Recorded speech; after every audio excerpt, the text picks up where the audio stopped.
Alam nyo si Rocky, para siyang spiritual friends. Parang nakipag-communicate siya sa mga spirit, tapos nung dumating ako, lumapit siya sa akin. Parang nasisense siya may bisita. Ayan o, kinakausap ako, Rocky. Ha? Ayan o. Huwag mo akong iiwan, Rocky ha. Dito ka lang. Yan na, bantay mo ako ha. Ako yung bago mong kaibigan, Rocky. Ayan.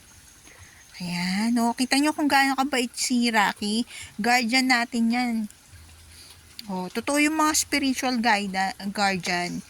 Alam mo itong mga pusa, yung mga aso, yung mga animals na yan, nakikipag-communicate sila sa mga spirit. Spirit world nga sila eh, may spirit world sila. Yung nakikita nila, hindi kagaya na nakikita natin. Ano? Ano? Parang si Rocky, he's inviting me to this place. Oh.